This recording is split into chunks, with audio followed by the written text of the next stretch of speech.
जय हिंद दोस्तों। आज का टॉपिक बहुत इम्पॉर्टेंट है। कैसे, मैं बताता हूँ। मैथ, और मैथ में ज़्यादातर क्वेश्चन जानते हो सबसे ज़्यादा फंसते कहाँ पे है? एरिया एंड वॉल्यूम पे। एरिया एंड वॉल्यूम पे, ठीक। एरिया एंड वॉल्यूम पे मैंने देखा है, मैं पढ़ाता भी हूँ, तो इसलिए मुझे पता है कि सबसे ज़्यादा क्वेश्चन इससे फंसते हैं बच्चे।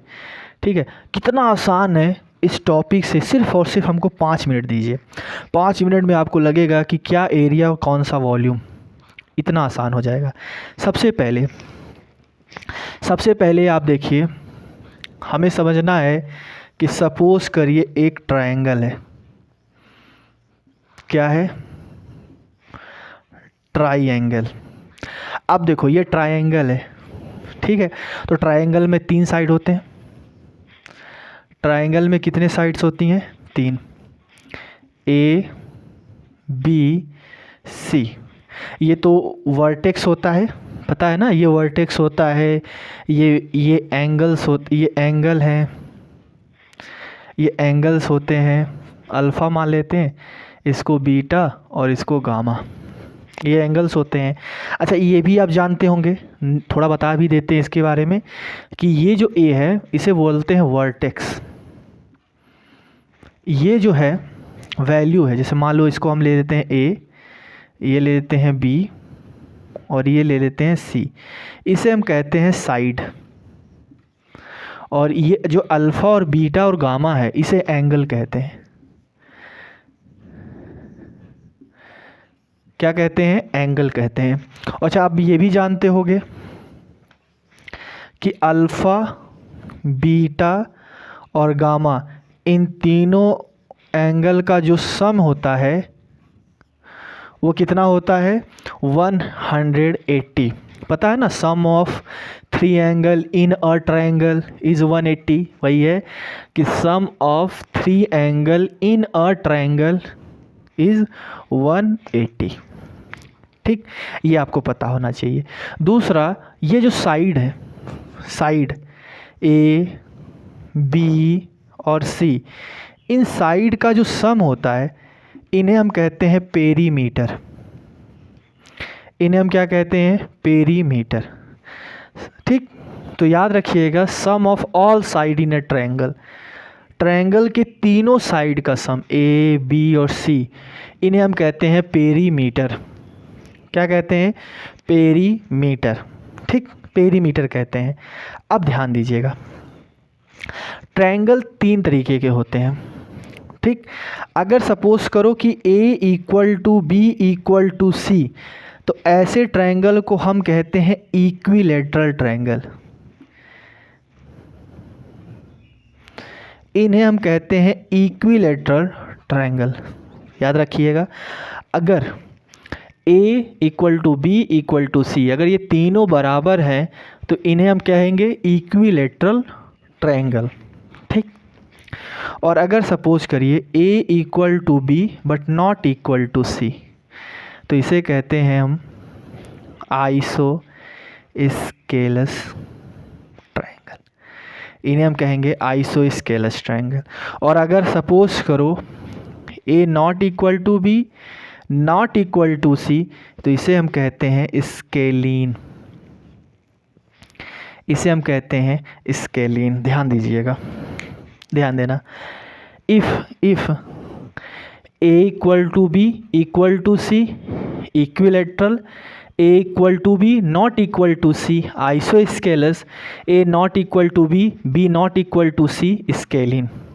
हिंदी में समझ लो, अगर तीनों साइड्स बराबर हैं तो इक्विलैटरल, अगर 2 साइड बराबर है तो आइसोस्केलस, और कोई भी साइड बराबर नहीं है तो स्केलिन हो जाएगा। ध्यान दीजिए इस पे, ठीक है। अब सपोज करो कि ये हो गया आपका ट्रायंगल, ये हो गया आपका ट्रायंगल। ठीक, ये ट्रायंगल हो गया, इसका साइड वर्टेक्स हो गया ए, बी और ये सी। ठीक, इनका वर्टेक्स हो गया, और इसे कहते हैं, जो बी सी है इसी के कहते हैं बेस। जो बी सी है उसे कहते हैं बेस। और यहाँ से एकदम मिड पॉइंट से, ये इसे कहते हैं एल्टीट्यूड, इसे कहते हैं एल्टीट्यूड।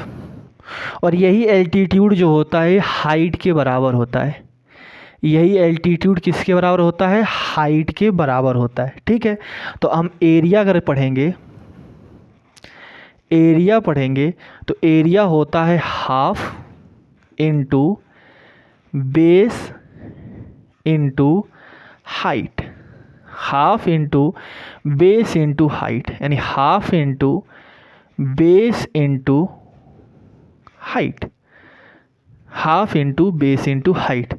ये याद रखिएगा, half into base into height is a area.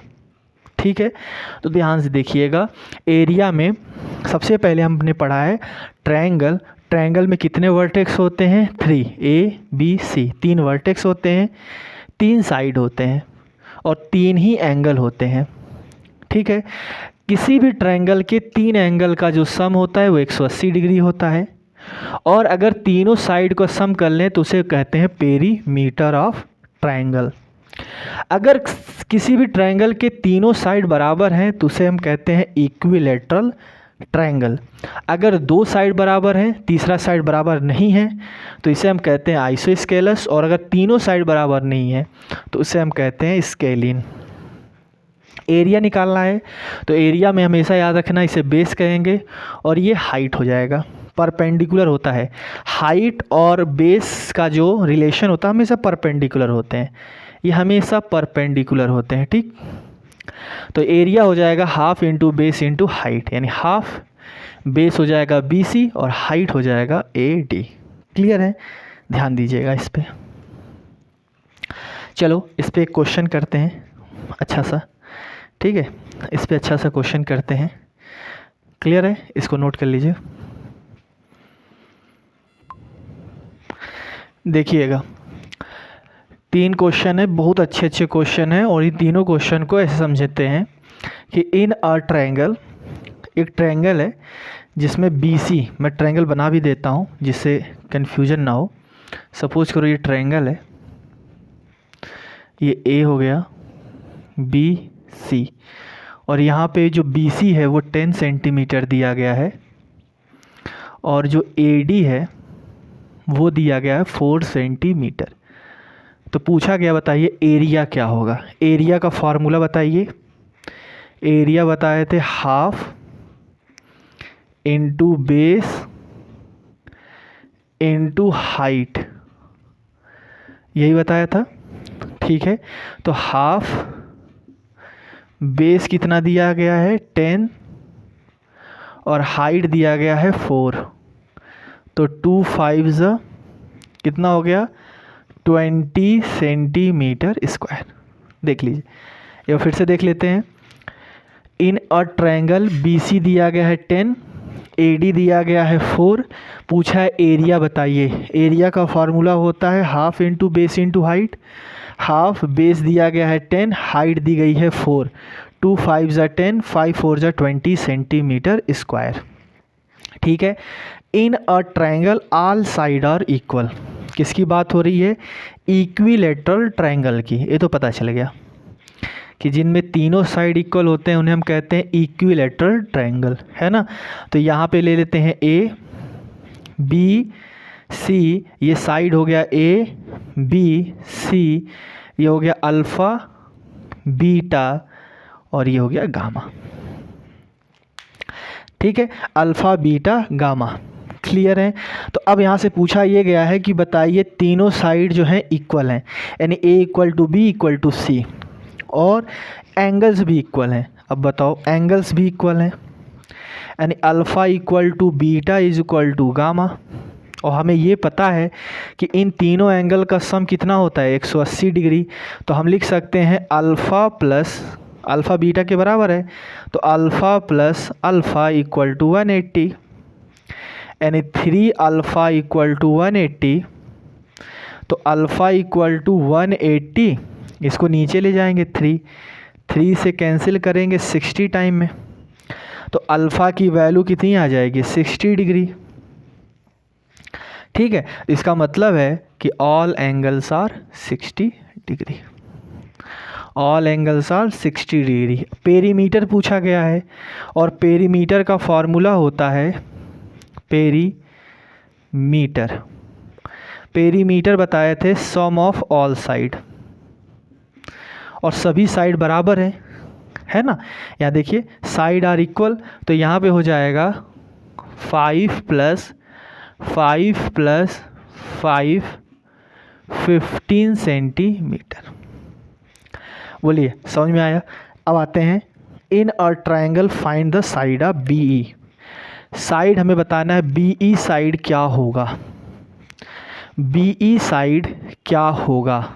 ठीक है, बहुत अच्छा क्वेश्चन है, BE साइड क्या होगा। इसके लिए समझिएगा, सबसे पहले एरिया निकालते हैं। देखो एरिया हम जानते हैं कि हाफ बेस और हाइट होता है, यानी हाफ बेस हमें पता है 10 और हाइट हमें पता है 4। तो यहाँ से कैंसिल करेंगे 2 टाइम्स में, यानी हो जाएगा 20 सेंटीमीटर स्क्वायर। ये तो एरिया आ गया 10 और 4 की मदद से। ठीक, लेकिन हमें इतना याद रखना है कि किसी भी ट्रायंगल में एरिया किसी साइड से निकालो, एरिया हमेशा सेम आता है। तो हमको एरिया पता चल गया, फिर हम फार्मूला लगाएंगे area is equal to half into base into height. Area तो सेम होता है तो हम यहाँ एरिया लिख सकते हैं हाफ। अब देखो हमें निकालना क्या है BE, तो BE का परपेंडिकुलर बेस क्या होगा 12, तो ये हो जाएगा 12, और ये हो गया हाइट हो गया BE। 2 से करेंगे 6 बार में, तो BE हो जाएगा 20/6, 2 10 2 3 10/3, यानी 3.33। समझिए, फिर से समझा देता हूँ। देखो पहले हम देखो ये अगर बेस लेंगे तो इसका परपेंडिकुलर ये है और ये हाइट दिया गया है कितना 4, तो इसकी मदद से एरिया निकाल लेंगे। अब हमें ये चाहिए तो इसका परपेंडिकुलर, ये इसका बेस क्या लेंगे हम, ये 12, क्योंकि हमेशा बेस और हाइट के बीच का रिलेशन क्या होता है परपेंडिकुलर। तो ये हो गया परपेंडिकुलर, तो यहाँ से हो जाएगा half into base into height. Area same रहेगा, एरिया यहाँ से हम निकाल लेंगे 20 यहाँ पुट कर देंगे, तो हाफ इंटू बेस कितना लेंगे 12, ये नहीं लेंगे। क्यों? क्योंकि मैंने अभी बताया था कि बेस और हाइट का रिलेशन होता है परपेंडिकुलर। तो ये बताओ ये और ये कहाँ परपेंडिकुलर है ही नहीं, तो इसका मतलब ये बेस इसमें नहीं होगा, इसमें बेस होगा 12। क्लियर है? देख लीजिए, बहुत अच्छा क्वेश्चन है।